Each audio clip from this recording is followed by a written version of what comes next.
Olá pessoal, tudo certo com vocês? Comigo, maravilha! Eu sou Matheus Ibarraguirre, eu sou editor e roteirista aqui da Portal Entretenimento.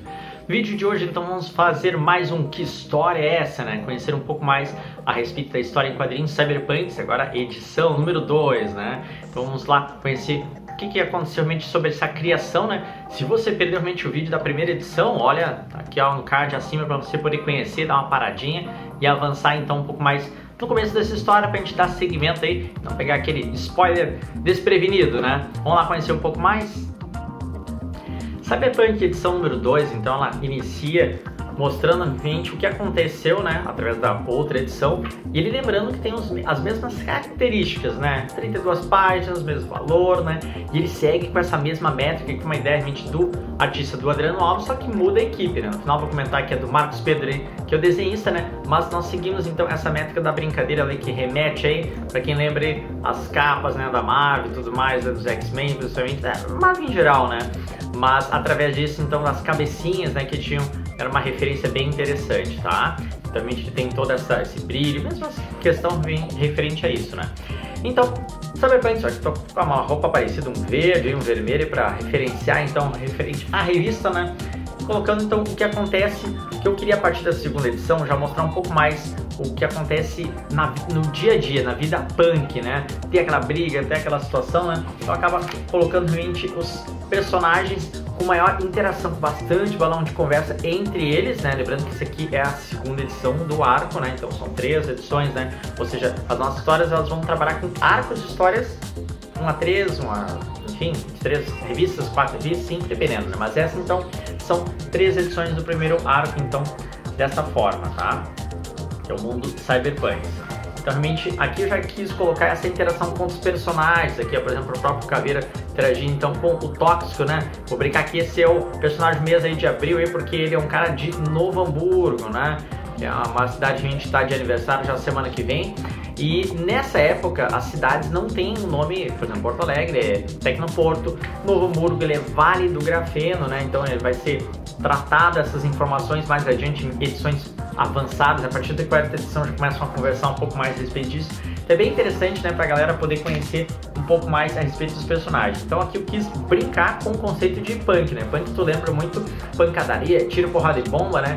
Então a ideia realmente de colocar esse tipo de pancadaria, ele é muito bem-vindo. E, claro, nós estamos falando de Cyberpunks, então ele tem que estourar no neon, né? Nas cores neon, por exemplo, aqui do próprio bar, quando chega tem neon a todo momento, né? As luzes, né? Que é feito pelo colorista aqui, estupendo, né? Ele entendeu muito bem esse conceito, né? Porque eu quis fazer justamente essa ideia diferente do Cyberpunk, ele não tem que ser só aquela ideia, digamos, que nem Blade Runner, que é um baita num filme e tudo mais, mas tudo é um pouco muito parado, né?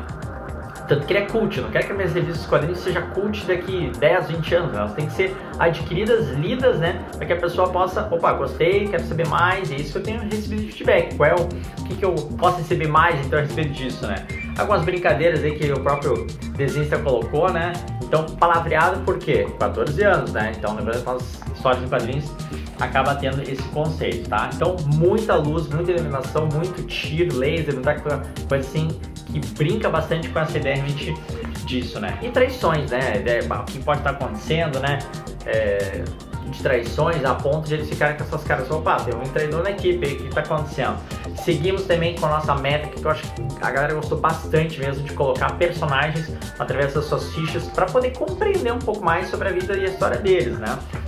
Então temos o anarquista, do PC, do Centopeia, que é o vamos colocar o antagonista dessa edição, né? Ele já participou da equipe do Cyberpunk nas histórias, mas ali ele é colocado como um antagonista naquele momento, né?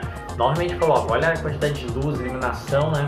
E aqui a gente comenta bastante a respeito de quem quer colocar sua marca, né, para as próximas edições, entre em contato, que nós temos a publicidade fluida. Por quê? O que é isso? É a publicidade, você está lendo e ele está lá e ele não é uma coisa, por exemplo, como se fosse uma página ali que, opa, o cara tá fazendo propaganda e tal, de uma marca XYZ, né? Não, mas é que tá sendo fluido, faz parte, né? Na edição número 1 a gente tem ali uma borracharia, né?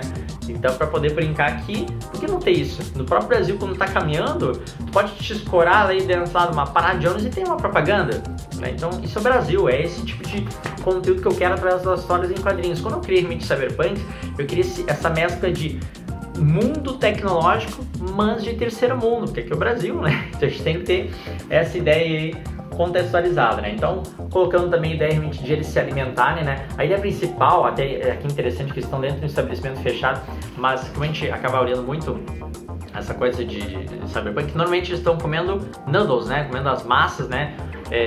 Através de locais com bastante chuva. Aqui está uma trancada porque é uma questão de temperatura, de diferença, um pouco diferente, né?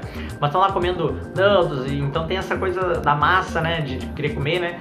E aqui também vem a pergunta que a galera faz, mas peraí, como é que o fumacento acaba comendo, né?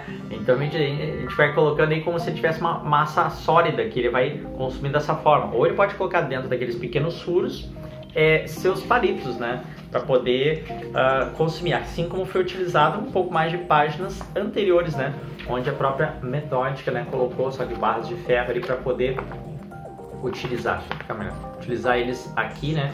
Então, por que não colocar rachis, né, ou algum outro tipo de material que possa ser colocado para ele poder consumir o alimento aí de uma maneira diferenciada? Então, isso que eu queria muito, a interação dos personagens, as conversas deles, né, dentro de um ambiente alimentar, por exemplo, onde eles gostam, conversam, discutem, brigam e tudo mais, e poder então interagir, e que isso é importante, não é só chegar à missão, não, tem que ter essa interação. Claro que eu tenho 32 páginas, sendo que é basicamente 28, né, 26, 20, até menos, né, para poder fazer aquele trabalho ali rápido, né, então acaba ocorrendo isso. Bom, outra questão é que eu já coloquei eles já entrando dentro do próprio da fortaleza do Macabro, né? Do personagem lá, do Macabro, enfim, né? Os pais chegando, né? Mas ele já foi apresentado, né? De uma fórmula. Porque aí, novamente, eu comento essa questão de Blade Runner, entre outros. Normalmente existem grandes prédios, locais, onde lá ocorre a situação. Isso eu quero fazer bastante nas histórias cyberpunk. Pode até parecer inicialmente repetitivo, mas ele vai acontecer. Eles vão até um lugar, e o lugar é um prédio, tem muitas armadilhas, que eu quero brincar com esse conceito, né? Vamos usar, assim, ó, viajar um pouco quando, sei lá, os Cavaleiros do Zodíaco vão lá para o santuário, tem muitas armadilhas dentro das 12 casas. Por que não pode ter armadilhas dentro de um prédio tecnológico, né? Não é Cavaleiros, mas sabemos então que ali pode acontecer muito. E é o que acaba acontecendo, eles caem em diversas armadilhas, enfim, né? Bastante cor, bastante iluminação, assim, que foi muito bem desenvolvido, né? Gostei bastante também de brincar um pouco mais com o roteiro, porque na primeira edição tinha que apresentar o mundo, situar o leitor. Aqui eu já me sinto mais tranquilo para poder trabalhar. Essa edição tá melhor, enfim, quarto diante aí é um deleite aí para poder brincar, né? Então acaba correndo muitas cores, né? Aqui a respeito dos próprios artistas que estão envolvidos, né? Então tem o Joe aqui para poder apresentar um pouco. O Marcos Pedro, então, que é o novo desenhista da edição 2 e 3. O Felipe Félix continua como o nosso colorista, né? O Léo Dias, né? Leonardo Dias e o próprio Edu Zucchi dando aquele suporte a respeito das divulgações, também alguma coisa que outros precisassem de algum letreiramento que eu não alcançasse naquele momento, né? O Edu também nessa parte de editoração, assim, deu um baita no auxílio, né? E aqui a gente sempre dá uma dica do que acontece na próxima edição, né? Então isso aqui é muito interessante de acabar tendo, né? Aqui temos aí o nosso pequeno vilão da primeiro arco aí, e a gente brincando com essa ideia de Instagram. Se der problema, depois aí os processinhos aí do Instagram. Mas nós estamos referenciando, né? Utilize não vai dar processo com os dígitos que a gente está dizendo. Vamos lá, utilize a rede social, nos procure ali no @portal.entretenimento, né? Dentro do Instagram. Então, realmente é para ficar bem a par aí das novidades. E foi um vídeo rápido para poder apresentar, né? Mas que justamente eu pude brincar um pouco mais com o roteiro, com as histórias, né? Teve uma mudança ali no traço, mas isso a galera realmente curtiu bastante, né? Porque tudo é bem-vindo, né? O próprio Adriano depois ele retoma lá na 8ª edição, tá maravilhoso, a 8ª em diante que tá trabalhando, né? Então é justamente dessa forma para você poder ter um material magnífico aí, como esse aí, para Cyberpunk 2, né? 32 páginas a R$ 9,90, beleza? Vamos seguir então para os finalmente, né?